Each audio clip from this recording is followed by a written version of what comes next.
성경 해석의 실제 제5강입니다. 여호수아서는 4장이죠. 4장. 자, 그들은 이제 요단강 도하합니다. 200만 명이 다 간 거 아닙니다. 60만의 군인들만 간 거예요.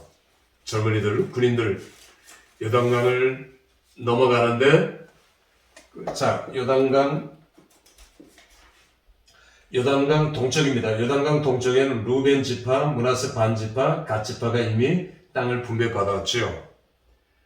안 가려고 그러죠. 처음에는 요단강 서편 가나안 땅, 하나님이 주신 땅인데 여기를 가야 되는데 이들은 여기가 좋사오니 농경지도 있고 목초지도 있고 여기서 우리는 머물겠다.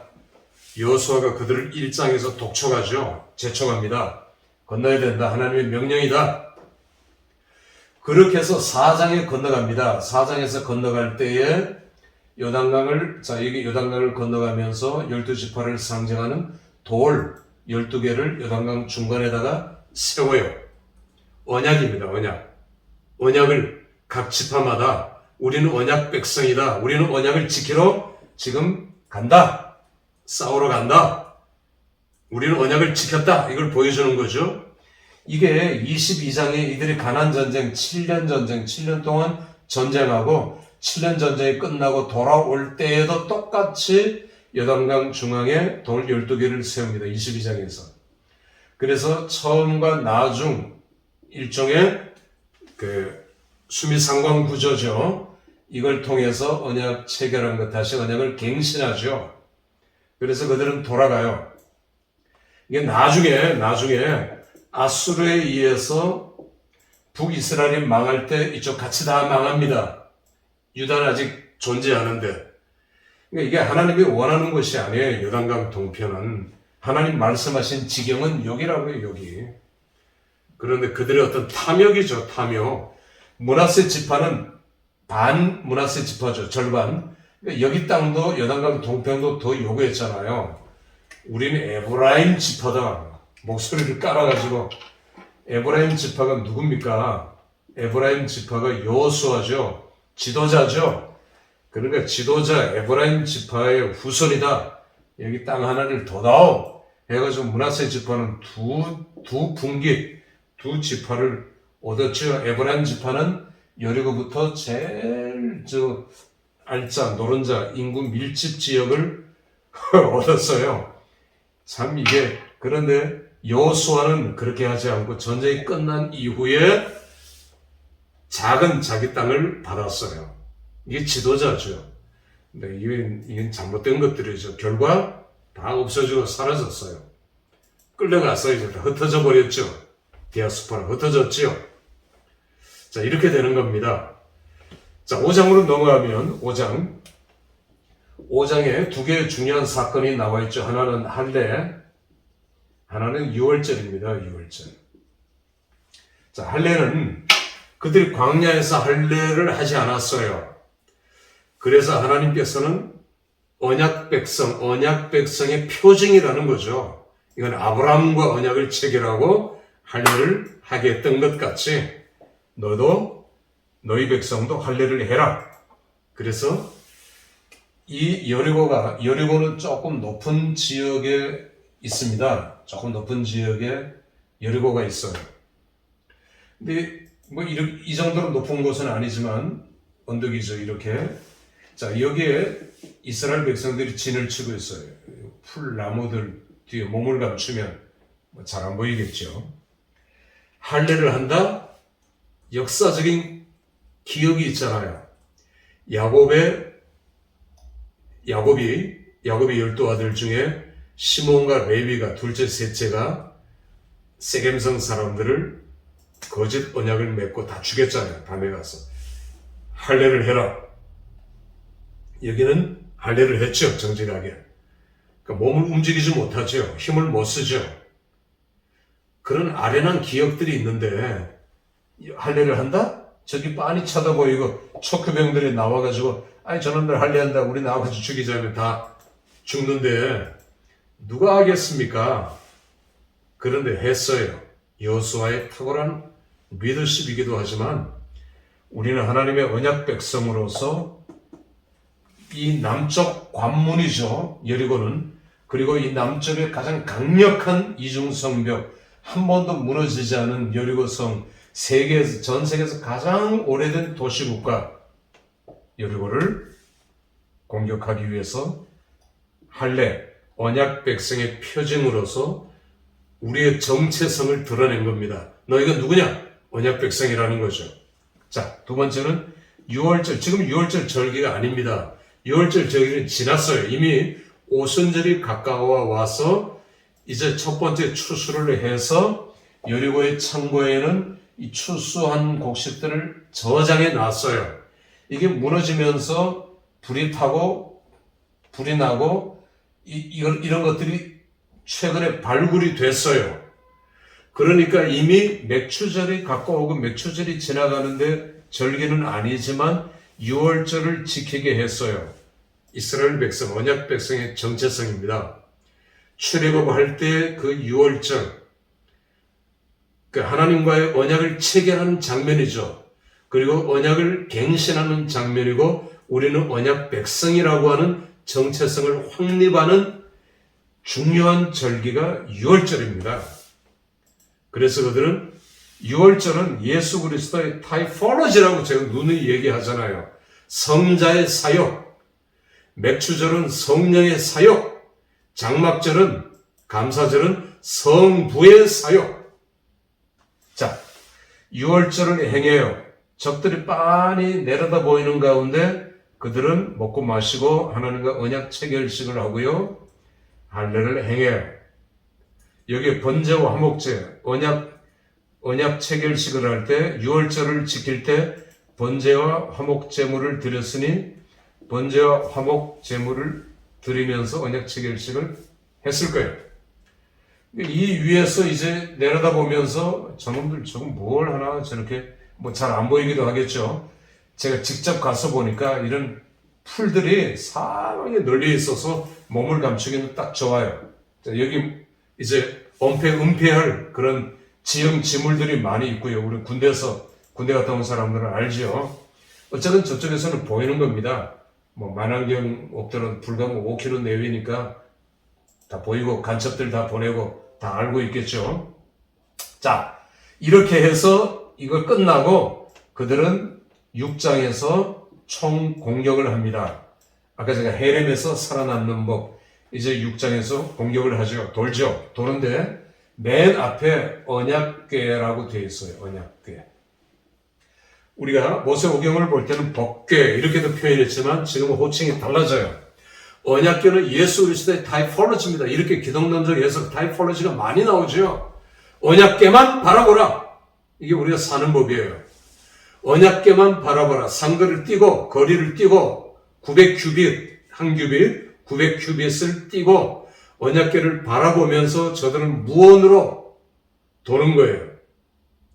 돌고 마지막 7번째 와 하고 외쳤죠. 그들의 함성 소리, 그들의 뿔나팔 소리에 이중성벽이 내벽이 외벽을 치면서 무너졌어요. 이건 하나님의 초자연적인 역사죠.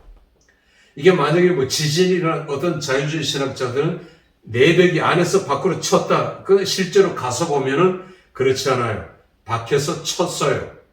그래서 들어갈 수 있었던 거예요.